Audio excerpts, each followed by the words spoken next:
My spirit animal is chicken shit. So declared Rafael Bejarano, a friend of mine, just a dashing, amazing shaman who swept into every room just looking all powerful and handsome and spiritual and everything you would want from a shaman. He always wore a sport coat and a turtleneck and a mandala that was a portal to other realms around his neck. And he was doing a presentation to our group talking about how he finds his personal power, how he operates in the world. And he had a rubber chicken in his hand, and he was squeaking the rubber chicken, making noises with it. And he says, most people would think that my animal name would be Soaring Eagle or Powerful Bird of Prey or something like that. He says, nope, my spirit animal is chicken shit, the rubber chicken. Now, I've talked about Rafael before. Rafael is the one who introduced me a lot to my intuition and to my new agey woo-woo side, I guess you would call it, or what. He basically showed me parts of myself that I didn't know. And Rafael died shortly after he and I did some work together in a tragic accident in Egypt. If you'll remember, a few years ago, some American and Mexican tourists who were actually on a spiritual retreat in Egypt were bombed by the Egyptian army. So Raphael perished in that bombing. And they say that Raphael perished dancing and singing. God, I could cry. Raphael perished dancing and singing as the bombs rained down to have for his people, to distract them, to entertain them, to keep them in good spirits while they were being shelled for hours by the Egyptian army. That doesn't sound like a chicken shit to me. That sounds like a pretty brave and committed man. So let's get back to chicken shit and back to when Raphael was presenting to us. And he talked about how he often feels small and ill-equipped and not up to the task that is asked of him in the world, and that he had decided to embrace that part of himself. And I love in shamanism really exploring each and every part of ourselves and coming to terms, coming to grips with, and learning to love and honor each part of ourselves. So he found chicken shit, the rubber chicken. So he talked to us about taking that and using that as our basis to go out in the world, because everybody, if they really told the truth, felt like chicken shit.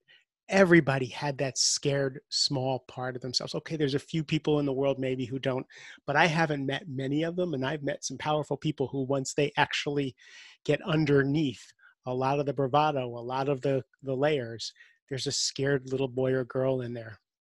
So he used chicken shit as his power animal to go out and do things that were bigger than he would normally be able to be.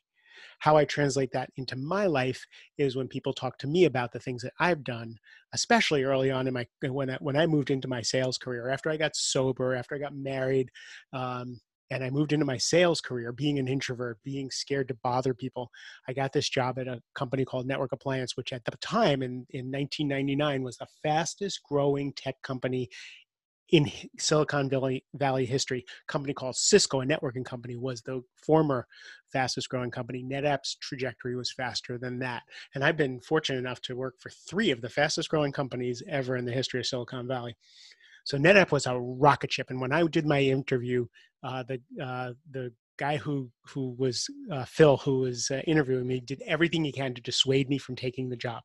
He said, "This is a fast-moving train.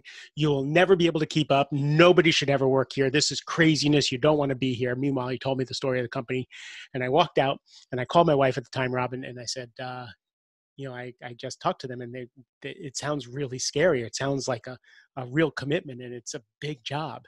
She says, "What are you going to do?" I said, "I'm going to take it. I'm going to fight for this job. I'm going to do whatever I can to get this job. I have to be on this train," because it looked like the opportunity for me to finally be able to, and my backstory, if you've listened, being a drunk and alcoholic, being homeless, never really having a lot of confidence, to be able to take care of my children, to take care of my family.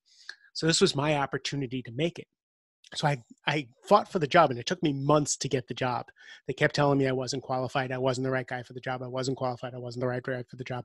And I finally convinced them to give me the job. And actually, this is my podcast. So I'll tell you the story of how I got the job. I FedExed my resume.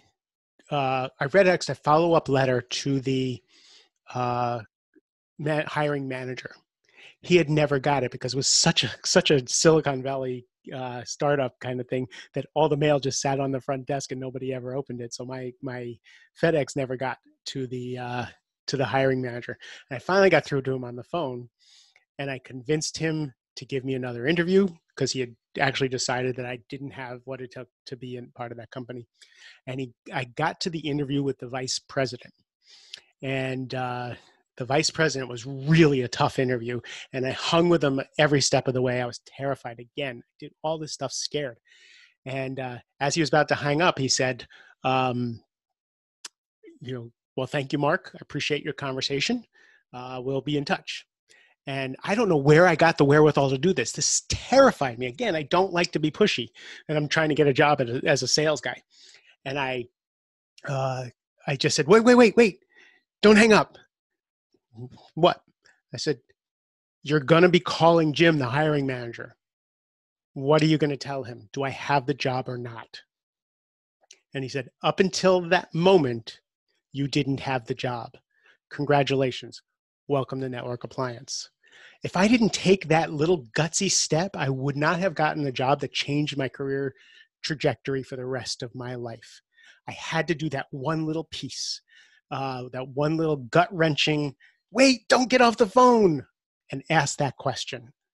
And that was a lesson I've learned for the rest of my life. So now, fast forward, this high-tech career was so much bigger than anything I ever thought I could do. And every day, terrified. And for 15 years, I sold in the high-tech industry. It was terrifying for me. My confidence never really showed up. So one of the things I counsel people, I've always talked to people, if I wait for the confidence to show up, I'm not going to do anything. Yes, getting good at something, preparing for something will bring you confidence. Doing repetition over and over, mastering the material will give you confidence. But I implore you, don't wait for that confidence. Fire, ready, aim. If you need support, get support. If you need to jump, remember Mel Robbins, 5, 4, 3, 2, 1. Get in front of that lizard brain. 5, 4, 3, act, do something. So that's my message for today. My spirit animal, your spirit animal, chicken shit. Do it anyway. I love you. Have a great rest of the day.